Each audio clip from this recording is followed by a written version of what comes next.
इस क्वेश्चन में देखिए कहा गया है कि suppose the block of the previous problem is pushed down the incline with a force of 4 Newton. तो कह रहा how far will the block move in the first 2 seconds after starting from the rest. और आपसे कह रहा था mass of the block is 4 kilogram. अब देखिए इस क्वेश्चन को सॉल्व करने से पहले एक बार हम लोग को इसकी जो पहले की प्रॉब्लम है यानी कि प्रॉब्लम नंबर 4 उसके बारे में थोड़ा सा लिया देख लेते हैं, बिकॉज यहाँ पे प्रीवियस प्रॉब्लम का यहाँ पे बात हुई है। देख लेते हैं इसके पहले की प्रॉब्लम क्या थी। तो देखिए यहाँ पे जो प्रॉब्लम नंबर 4 है ये आपको दिखाई दे रही है। इसमें एक्चुअल में क्या कहा गया था, एक बार 2 मिनट के लिए इसको देख लेते हैं फटाफट। इसमें कहा गया था कि block slides down an inclined surface of inclination 30 degree with the horizontal. यानी कि आपको इंक्लाइंड प्लेन के बारे में बोला गया है कि वो रफ है और उसका एंगल क्या है, देखिए हॉरिजॉन्टल से 30 डिग्री है। फिर कहा गया starting from the rest it covers 8 metre in the first 2 second, है ना। तो यहाँ पे आपको देखिए U0 ब्लॉक के बारे में कहा गया था, एस आपको 8 दिया गया था और टी आपको 2 दिया गया था। तो यहाँ पे देखिए हमने ब्लॉक का पहले ए निकाल लिया था कि हाँ कितना है हमारा ब्लॉक का एक्सेलरेशन। फिर पूछा गया था कि find the coefficient of kinetic friction between the two, ठीक है।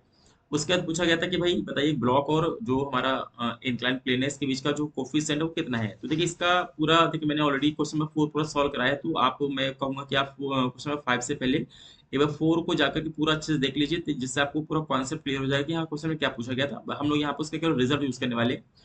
तो देखिए यहाँ पे हमने लास्ट में जो इसका देखिए रिजल्ट निकाला था वो था कोफिशिएंट ऑफ फ्रिक्शन की म्यू की देखिए वैल्यू क्या आ रही थी, तो ये आ रही थी देखिए √3/15। अभी कैसे आ रही है तो आप एक बार देख लीजिए इसको कैसे मैंने सॉल्व किया है। तो √3/15 को आपने सॉल्व किया था तो आपको लास्ट में कहीं ना कहीं 0.11 या 0.12 के आसपास आपका आंसर आ गया था, ठीक है। अब देखिए यहाँ पे एक बार आपने अगर देखिए सरफेस का कोफिशिएंट निकाली तो आप जानते हैं कि हमारा जो कोफिशिएंट होता है जब तक सरफेस वही रहेगी तो फिक्स रहता है। यानी कि अभी इसमें हम क्या करेंगे, इस जो प्रॉब्लम नंबर 5 है इसमें देखिए इसी म्यू को हम यूज करने वाले हैं। तो अब आइए देखिए वापस आते हैं। अब हम लोग को यहाँ पे ये देखना है कि जो हमारा देखिए म्यू आया हुआ है तो प्रीवियस प्रॉब्लम से उन्होंने इसको कॉपी कर लिया कि √3/15 हम लोगों ने उठा लिया, ठीक है। तो ये हमारा कहीं ना कहीं सरफेस का क्या कोफिशिएंट। अब आइए इसके बाद हम इसका डायग्राम ड्रॉ कर लेते हैं। यहाँ पे अभी भी कह रहा है कि देखिए हमारा यहाँ पे क्या है, देखिए कोई इंक्लाइन यहाँ पे प्लेन है तो यहाँ पे हम इंक्लाइन प्लेन को बना लेते हैं। और कंफर्म सी बात है इसका एंगल पिछले बार भी 30 डिग्री कहा गया था, तो वही हमारा सरफेस है, एंगल है, तो ये हमारा 30 डिग्री बन जाएगा। अब देखिए यहाँ पे बोला ही गया कि जो ब्लॉक है देखिए इसका मास कितना है, वो 4 किलोग्राम है। तो यहाँ पे आइए मान लेते हैं कि हमारा जो ब्लॉक है देखिए इसका मास क्या है, देखिए 4 किलोग्राम है। अगर देखिए 4 किलोग्राम अगर ये ब्लॉक है तो कंफर्म इस पे कितने देखिए फोर्स लगेंगे, आइए इसको पहले ड्रॉ कर लेते हैं। तो इसका देखिए खुद का अपना जो वेट होगा वो डाउनवर्ड लगेगा, कितना लगेगा देखिए 4G लगेगा। तो यहाँ पे आप 4G कर दीजिए। अब इस देखिए अगर 4G के अगर हम दो कंपोनेंट करें, एक हो जाएगा अलोंग द प्लेन और एक हो जाएगा परपेंडिकुलर टू द प्लेन। तो आप जानते हैं कि अलोंग द प्लेन देखिए क्या होगा, तो यहाँ पे आप लिखेंगे कि 4G एंड sin 30, या आप इसको यहाँ पे लिखेंगे। जबकि यहाँ पे इसके परपेंडिकुलर देखिए क्या आएगा, तो यहाँ पे लिखेंगे कि 4G और cos 30। तो ये तो हमारा ब्लॉक के ऊपर फोर्स हो गया। हाँ इसके अलावा देखिए ब्लॉक कहीं ना कहीं प्लेन से क्या है कांटेक्ट में, तो कांटेक्ट प्लेन से क्या होता है देखिए नॉर्मल फोर्स आता है जो कि दोनों के ऊपर लगेगा। तो अभी यहाँ पे हम लोग ब्लॉक की बात कर रहे हैं। देखिए ब्लॉक में क्या होगा, इधर आपका लगेगा नॉर्मल फोर्स, ठीक है। इतना तो आप देखिए नॉर्मल केस आप जानते हैं। अब देखिए एक्स्ट्रा इस क्वेश्चन में क्या कहा गया, पिछले क्वेश्चन के अलावा देखिए यहाँ पे बोला गया है कि suppose a block in the previous voltage pushed down the inclined with force 4 Newton, ठीक है। ये आपको ध्यान देना है कि इसमें देखिए क्या होगा कि यहाँ पे आपको कहीं ना कहीं इस बार एक और देखिए एक्स्ट्रा फोर्स आपको नीचे की तरफ लगाना है 4 न्यूटन का, क्योंकि इसमें बोला गया कि पोस्ट डाउन आपको उसको नीचे मूव कराना है। कहीं ना कहीं ब्लॉक को इसका मोशन आपको नीचे कराना है। तो आपने क्या करना है कि 4 न्यूटन का देखिए फोर्स आपको क्या है एक और इसके नीचे देखिए लगाना है, ठीक है। Push down the inclined with a force 4 Newton. तो कंफर्म है कि इसका मतलब ये कि हमारा जो मोशन होगा वो नीचे की तरफ होगा। तो अब आप जानते हैं कि इसका जो फ्रिक्शन होगा देखिए कहाँ होगा, तो फ्रिक्शन आपका इसके अपोजिट लगेगा। ये देखिए हमारा फ्रिक्शन फोर्स हो गया, ठीक है। तो इतनी बात आपको यहाँ पे क्लियर हो गई हो कि हाँ कौन कौन से इसके ऊपर फोर्स यहाँ पे एक्टिवेट हो रहे हैं।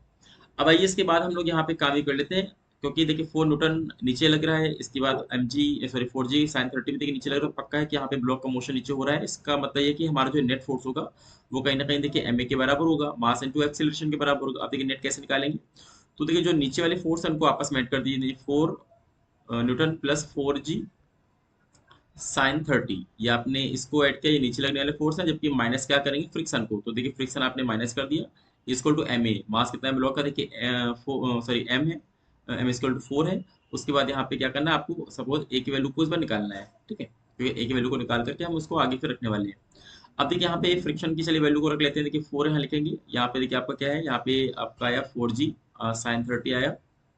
अब इसके देखिए फ्रिक्शन कैसे निकालते हैं, कोफिशिएंट यहाँ पे यूज करेंगे इनटू ए नॉर्मल रिएक्शन। तो आप जानते हैं नॉर्मल रिएक्शन एन के पीछे देखिए क्या लग रहा है, तो 4G cos 30 है। तो यहाँ पे म्यू के साथ क्या करेंगे हम लोग, यहाँ पे लिखेंगे 4G और cos 30 यहाँ पे लिखेंगे। इक्वल टू में यहाँ पे 4 आ जाएगा। तो अब आप देख सकते हैं 4 देखिए सब कॉमन दिख रहा है, तो 4 से देखिए सारी चीजें आप कैंसिल आउट कर दीजिए ऐसे, ठीक है। तो इससे देखिए हमारा क्या होगा, यहाँ पे आप देखेंगे कि तो 1 बचेगा। अब यहाँ पे जी और साइन 30 को लोग जानते हैं 1/2 होती है, तो यहाँ पे जी/2 आप लिख सकते हैं। इसका देखिए म्यू की वैल्यू भी मैंने बताया कि आपको यूज करना है, तो √3 यहाँ पे लिखेंगे, √3/15 यहाँ पे लिखेंगे। उसके बाद यहाँ पे देखिए जी लिखेंगे और cos 30 की वैल्यू क्या होती है कन्फर्म है, आपको यहाँ लिखना है √3/2, तो यहाँ पे √3/2 आपको लिखना होगा इक्वल टू देखिए ये आपका दिखाई देगा। अब कहीं ना कहीं देखिए क्या होगा यहाँ पे अगर देखा जाए, तो अगर हम देखिए जी की वैल्यू को देखिए 10 मान लेते हैं थोड़ी देर के लिए, तो देखिए 10 हम लोग अगर लेंगे तो यहाँ पे 1+5 आपको दिखाई देगा, जी 10/2 यानी 5। अब देखिए यहाँ पे जी की देखिए मैं इकट्ठा डायरेक्टली यहाँ पे कर देता हूँ, देखिए यहाँ पे 10 लिख दीजिए। यहाँ पे देखिए जी की वैल्यू को 10 रखेंगे तो 1+5 हो जाएगा, 2 से कैंसिल होने के बाद। अब देखिए यहाँ पे क्या होगा, कहीं ना कहीं देखिए 2 से ये 10 5 टाइम जाएगा, देखिए 5 से हमारा जो 15 है देखिए 3 टाइम चला जाएगा।